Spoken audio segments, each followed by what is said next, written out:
Hello, நமஸ்காரம்.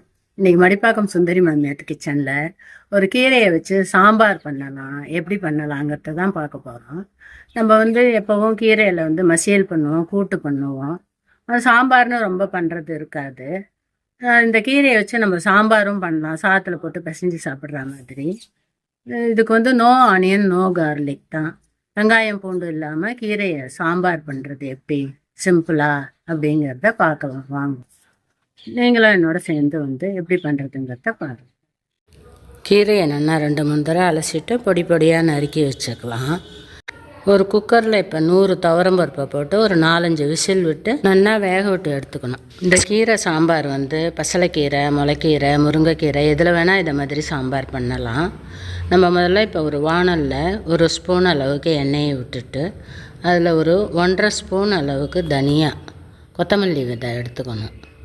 அதுக்கப்புறமா 1 spoon அளவுக்கு கடலைப்பருப்பு அதையும் போட்டு 2 காஞ்ச மிளகா, ஒரு சின்ன கட்டி அளவுக்கு பெருங்காயம். என்கிட்ட பொடி பொடியாக இருந்ததுனால 2-3 துண்டாக போட்டுருக்கேன். உங்களுக்கு எவ்வளோ தேவையோ அதுக்கு தகுந்த மாதிரி, வாசனைக்கு தகுந்த மாதிரி போட்டுக்கோங்க. இப்போ எல்லாத்தையும் போட்டுட்டு அடுப்பை சிம்மில் வச்சு பொன் நிறமாக வறுத்துக்கணும். கொத்தமல்லி வர கடலைப்பருப்பு எல்லாத்தையுமே வறுத்துட்டு ஒரு மிக்சி ஜாடியில் எடுத்து போட்டுவிடலாம். இப்போ நம்ம அதே கடாயில் கொஞ்சமாக தேங்காய் துருவலையும் போட்டு அதையும் லைட்டாக வறுத்துக்கணும்.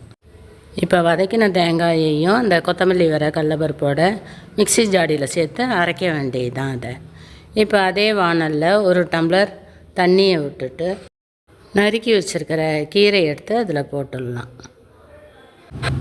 எல்லா கீரையும் அதில் போட்டுட்டு இப்போ நம்ம வீட்டில் அரைச்சி வச்சுருக்கிற சாம்பார் பொடியிலேருந்து ஒரு 2 ஸ்பூன் அளவுக்கு அதில் போடணும்.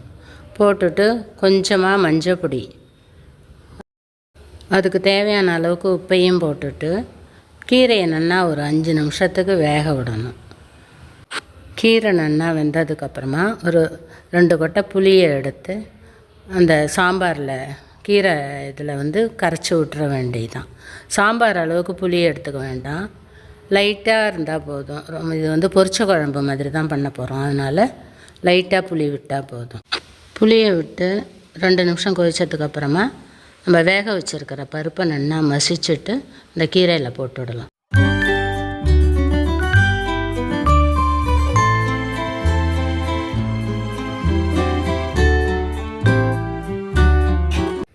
பருப்பு போட்ட உடனே நம்ம வறுத்து வச்சுருக்கிற தனியா, தேங்காய் எல்லாத்தையும் கொஞ்சம் கரகரப்பாக அரைச்சிட்டு கொஞ்சமாக தண்ணியை விட்டு அதை நல்லா கரைச்சிட்டு அந்த கீரையில் விட்டுடணும். அப்படியே விட்டோம்னாக்கா அது பருப்பு இருக்கிறதுனால சேர்ந்துண்டு கட்டியாக ஆகிடும். அதனால் கொஞ்சமாக தண்ணியை விட்டு கரைச்சி இது பண்ணோன்னா நல்லா ஒத்தாப்பில் கரைஞ்சிக்கும்.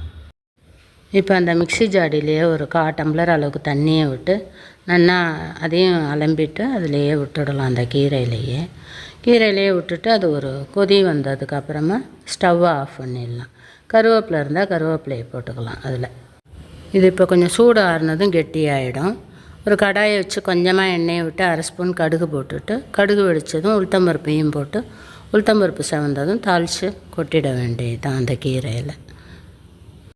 இந்த அரைச்சி விட்ட கீரை சாம்பார் பெருங்காய வாசனையோட சூப்பராக இருக்கும். சாதத்தில் போட்டு சாப்பிட்றதே ரொம்பவே நல்லா இருக்கும். நீங்களும் இதே மாதிரி செஞ்சு பார்த்துட்டு எப்படி இருந்ததுங்கிறத கமெண்ட்டில் சொல்லுங்க. லைக் பண்ணுங்க, ஷேர் பண்ணுங்க, சப்ஸ்கிரைப் பண்ணுங்க. தேங்க்யூ ஃபார் வாட்சிங்.